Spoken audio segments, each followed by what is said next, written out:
तो क्या तुम सभी को अपना वो टाइम याद है जब टीवी पे आया करता था पोकेमॉन और हम कैसे पोकेमॉन को चाव से देखा करते थे, कैसे ऐश कचम अपने फर्स्ट दिन ही लेट उठता है और कैसे ऐश को पिकाचू मिलता है और कैसे ऐश की जर्नी स्टार्ट होती है, कैसे ऐश को उसके पहले फ्रेंड मिलते हैं और कैसे ऐश कचम जिम लीडर को हराता है और उनसे बैच लेता है और कैसे ऐश कचम जाता है इंडिगो लीग में। तो चलो फिर से पुरानी यादों को जीते हैं और इंजॉय करते हैं। तो इससे मिलो, ये है ऐश कचम जो कि हो चुका है 10 साल का। इसका मतलब अब इसे मिलने वाला है इसका फर्स्ट पोकेमॉन। और भाई ये इंसान इतना आलसी है ना, जिस दिन इसे फर्स्ट पोकेमॉन मिलने वाला था ये बंदा उसी दिन लेट हो जाता है। और फिर क्या, बलवास और चार्मंडर स्कॉटर सारे जा चुके होते हैं। लास्ट में बचता है एक बिजली मारने वाला चूहा यानी कि पिकाचू। और वो कहते हैं ना, मजबूरी का नाम महात्मा गांधी, इसलिए ऐश कचम कैसे भी करके पिकाचू ले लेता है। लेकिन भाई ये पिकाचू साला बड़ा हरामी है, अपने ट्रेन को ही झटके मार रहा है। खैर छोड़ो, हमें क्या है, हम स्टोरी में आगे बढ़ते हैं। और यहाँ पर ऐश कचम अपने पिकाचू को जबरदस्ती जर्नी पर लेके जा रहा था, लेकिन तभी उसके सामने आता है एक पिजी। और पिजी को पकड़ने के लिए ऐश बोलता है अपने पिकाचू से, पिकाचू जा और उस पिजी की बैंड बजा दे। लेकिन पिकाचू बोलता है, अबे चल निकल, मुझे सोना है। और ये सुनने के बाद ऐश खुद ही पिजी को पकड़ने के लिए उस पे पत्थर मार देता है। लेकिन भाई इस बंदे की किस्मत इतनी खराब है, वो पत्थर पिजी को तो लगती नहीं, लेकिन जाके लगती है स्पैरो को। और फिर क्या, स्पैरो को आता है गुस्सा और वो अटैक करने लगता है पिकाचू पे। और तुम्हें क्या लगता है पिकाचू स्पैरो को छोड़ देगा? ना भाई ना, ऐसा मत सोचो। ये पिकाचू बड़ा हरामी है, ये स्पैरो को थंडर शॉक मार देता है। और थंडर शॉक खाने के बाद स्पैरो को जल जाती है, इसलिए वो अपने बाकी टीममेट को बुला लेता है अटैक करने के लिए। और भाई इसके टीममेट आ चुके हैं, ये देखकर ऐश और पिकाचू की फट जाती है और ये दोनों भागना स्टार्ट कर देते हैं। और स्पैरो से बचने के लिए ये लोग नदी में कूद जाते हैं। लेकिन तभी दूसरी तरफ हम देखते हैं हमारी प्यारी मिस्टी को, जो कि उन्हें फिशिंग रोड से पिकाचू और ऐश कचम को बाहर खींच लेती है। और क्योंकि यहाँ पर पिकाचू घायल होता है, ये देखकर मिस्टी बोलती है, बेटा ऐश कचम सामने पोकेमॉन सेंटर है, फटाफट वहां पर जा पिकाचू को लेकर। और ऐश बोलता है, ठीक है मैं जा रहा हूँ, पहले अपनी साइकिल उधार दो। और वो मिस्टी की साइकिल लेके भाग जाता है। लेकिन भाई स्पैरो बड़े चालाक है, वो लोग ऐश को बीच रास्ते में धर लेते हैं। और यहाँ पर पिकाचू को बचाने के लिए ऐश उसे बोलता है, पिकाचू देख, चुपचाप मेरे पॉकेबॉल में आ जा। लेकिन यहाँ पर पिकाचू पॉकेबॉल में नहीं आता है, इसलिए ऐश कचम खुद ही पिकाचू को बचाता है। और फिर क्या, सारे स्पैरो एक साथ ही ऐश पर अटैक कर देते हैं। और ये देखकर पिकाचू सोचता है, अबे ऐसे कैसे अटैक कर दोगे भाई, वो थोड़ा टेढ़ा है पर मेरा है, इसलिए ये लो थंडर शॉक खाओ। और थंडर शॉक खाने के बाद सारे स्पैरो गायब हो जाते हैं। लेकिन साथ में मिस्टी की साइकिल भी फूट जाती है, या टूट जाती है, या जल जाती है, जो बोलना है वो बोलो। और उसके बाद हमें दिखाई देता है फर्स्ट टाइम गोल्डन हो। और उसके बाद ऐश कचम ऑफिसर जैनी की हेल्प से पोकेमॉन स्टार्टर पहुंच जाता है पिकाचू के इलाज के लिए। और यहाँ पर नर्स जो जैसे पिकाचू की हालत देखती है, वो फटाफट पिकाचू का इलाज करना स्टार्ट कर देती है। और उसके बाद ही ऐश को यहाँ पर दिखता है पोकेमॉन सेंटर में एक पोस्टर, जहाँ पर होते हैं 4 लेजेंडरी पोकेमॉन। और अगर तुम सच्चे पोकेमॉन फैन हो तो जरा कमेंट करके बताओ ये 4 पोकेमॉन कौन कौन से, चलो कमेंट करो। और तभी यहाँ पर प्रोफेसर ओक का कॉल आता है और ऐश उन्हें बताता है कि प्रोफेसर ओक, तुम्हें पता है आज ना मैं ये पोस्टर में से एक लेजेंडरी पोकेमॉन से मिला हूँ, वो आसमान में उड़ रहा था। और तभी हमारे बुढ़ऊ चाचा बोलते हैं, अबे ऐश कचम क्या गांजा फूक लिया है क्या भाई, ये एक लेजेंडरी पोकेमॉन है, तू इसे 100 सालों में कभी मिल ही नहीं सकता है। और तभी यहाँ पर पोकेमॉन सेंटर में मिस्टी अपने जले हुए बाइसिकल को लेकर आती है और ऐश को बोलती है, बेटा फटाफट ना इसके पैसा ला, ऐसे ठीक करके दे, वरना मैं तेरा मुंह तोड़ दूंगी। और फिर ऐसे बोलता है मिस्टी को, ठीक है ना मैं तुम्हारे पैसे दे दूंगा, लेकिन अभी के लिए थोड़ा वेट करो क्योंकि मेरे पिकाचू की तबीयत ज्यादा खराब है। और तभी यहाँ पर नर्स जो पिकाचू को लेकर आती है और बोलती है, ये लो तुम्हारा पिकाचू, ये पहले से बेटर है, लेकिन अभी के लिए इसे रेस्ट करना है। और फिर क्या, यहाँ पर हम पहली बार सीरीज में देखने वाले हैं टीम रॉकेट को, जो कि इसी पोकेमॉन सेंटर में अटैक कर देते हैं। और यहाँ पर टीम रॉकेट पोकेमॉन ना चुरा पाए, ऐसे नर्स जो जितने पोकेमॉन्स होते हैं उनको नजदीकी पोकेमॉन सेंटर में ट्रांसफर करना स्टार्ट कर देती है। लेकिन भाई टीम रॉकेट बड़े टेढ़े हैं, नर्स जो को ये करने से वो लोग रोक देते हैं। और फिर क्या, यहाँ पर हम देखते हैं ऐश कचम और उसका पिकाचू साथ में मिलके टीम रॉकेट की बैंड बजा देते हैं और उन्हें हवा में उड़ा देते हैं। और ऐश के पिकाचू की पावर देखकर टीम रॉकेट प्रॉमिस करते हैं कि भाई कुछ भी हो जाए हमें वो पिकाचू चाहिए, कुछ भी हो जाए हम वो पिकाचू को पकड़ के रहेंगे। और फिर यहाँ पर हम देखते हैं ऐश, मिस्टी और पिकाचू दूसरी सिटी में जाने के लिए विरिडियन फॉरेस्ट को क्रॉस करते हैं। लेकिन फॉरेस्ट में ऐश को दिखता है कैटरपी, और कैटरपी को पकड़ने के लिए ऐश उस पर सीधा पकड़ फेंक देता है और सरप्राइजिंगली वो कैटरपी कैच भी हो जाता है। हाँ मतलब देख रहे हो कितना नल्ला है। तो फाइनली ऐश ने यहाँ पर कैच कर लिया है अपना फर्स्ट पोकेमॉन।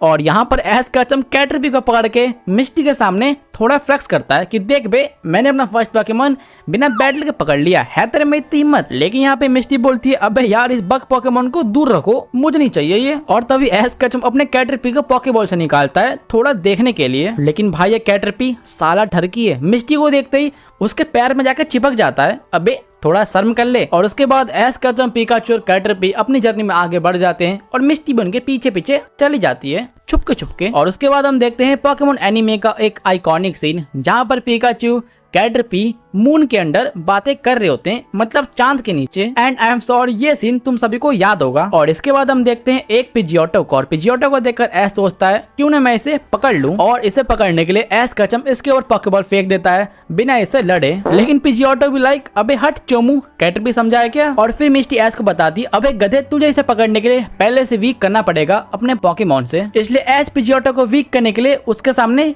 कैटरपी निकाल देता है। मतलब देख रहे हो कितना साना बंदा है। और फिर क्या कैटरपी को देखते पिजियोटो उसके पीछे पड़ जाता है। और ये देखकर ऐश अपने कैटरपी को वापस बुलाता है और पिकाचू को भेजता है। और पिकाचू एक ही अटैक में इस पिजियोटो की बैंड बजा देता है। और फिर क्या ऐश इस पिजियोटो को इजिली पकड़ लेता है। और पिजियोटो को पकड़ते यहाँ पे हमारी प्यारी टीम रॉकेट आ जाती है, जो कि यहाँ पर पिकाचू को पकड़ने की बात करते हैं। और फिर क्या इन दोनों जोकर से लड़ने के लिए इस पर ऐश केचम बुलाता है पिजियोटो को। लेकिन यहाँ पे पिजियोटो अकेला है और सामने दो पोकेमॉन, तो ऑफ कोर्स पिजियोटो पिट जाता है। और ये देखकर ऐश को गुस्सा आता है, इसलिए वो खुद ही टीम रॉकेट को अपने हाथों से बजाने जाता है। लेकिन भाई इधर 10 साल का बच्चा और सामने इतने बड़े बड़े लोग, तो ऑफ कोर्स जेम्स एक ही उंगली में ऐश की बैंड बजा देता है। फिर इसके बाद ऐश अपनी लास्ट उम्मीद कैटरपी को बाहर निकालता है बैटल के लिए। और सरप्राइजिंगली ये बक पोकेमॉन टीम रॉकेट की बैंड बजा के उन्हें भगा देता है। और अपने फर्स्ट बैटल जीतने के बाद ही हम देखते हैं कैटरपी इवॉल्व हो जाता है मेटापॉड में। और इसके बाद ये सभी लोग अपनी जर्नी में आगे बढ़ जाते हैं। और जर्नी में आगे बढ़ते ही इन्हीं फॉरेस्ट में ऐश को देखता है वीडल। और फिर क्या वीडल को देखने के बाद ही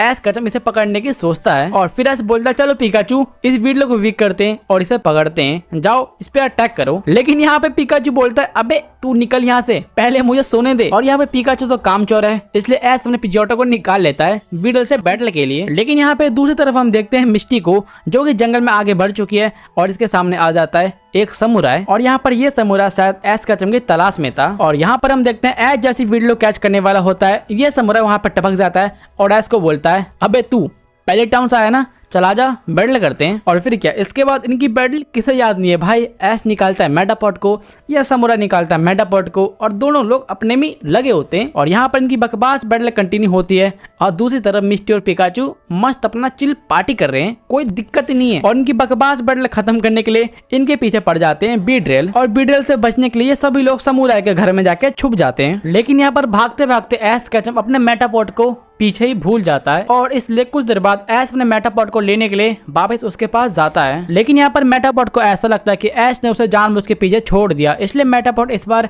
ऐश के पास नहीं जाता। लेकिन ऐश यहाँ पर अपनी बातों से मेटापॉड का दिल जीत लेता है। और तभी यहाँ पर हम देखते हैं एक बीडल ऐश के पीछे से अटैक करता है, लेकिन मेटापॉड इस बार ऐश केचम को बचा लेता है और बीडल की बैंड बजा देता है। और तभी यहाँ पर हम देखते हैं ऐश का मेटापॉड इवॉल्व हो जाता है बटरफ्री में। और यहाँ पर मेटापॉड इवॉल्व होते ही जितने बीडल्स होते हैं उनकी बैंड बजा देता है, मतलब कि उनको सुला देता है। और एक शानदार जीत के बाद हम देखते हैं ऐश, मिस्टी, पिकाचू समुराय को बाय बोलकर विरिडियन फॉरेस्ट से बाहर निकल जाते हैं प्यूटर सिटी की तरफ।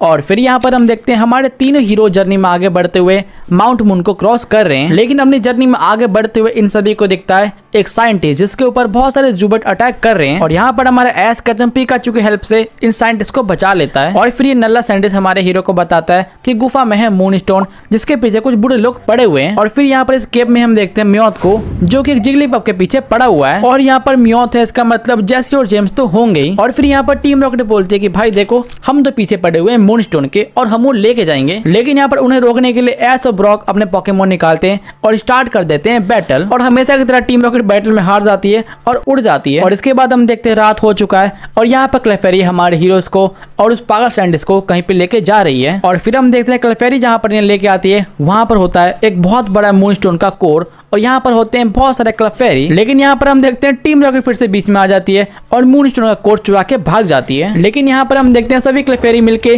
टीम रॉकेट के बैंड बजा जाते हैं और फिर से उन्हें उड़ा देते हैं। और फिर यहाँ पर हम देखते हैं कुछ क्लेफेरी को जो कि इवॉल्व हो जाती है क्लेफेबल में। और इतनी प्यारी चीजें देखकर हमारा साइंटिस्ट बोलता है देखो भाई तुम लोग अपनी जर्नी पे आगे जाओ, मैं तो क्लेफेरी के साथ यहीं रुकने वाला हूँ और यहाँ पे बैठ के रिसर्च करने वाला हूँ। और फिर क्या इसके बाद हम देखते हैं हमारे हीरो ऐश, मिस्टी, ब्रॉक और पिकाचू निकल जाते हैं अपनी जर्नी में आगे।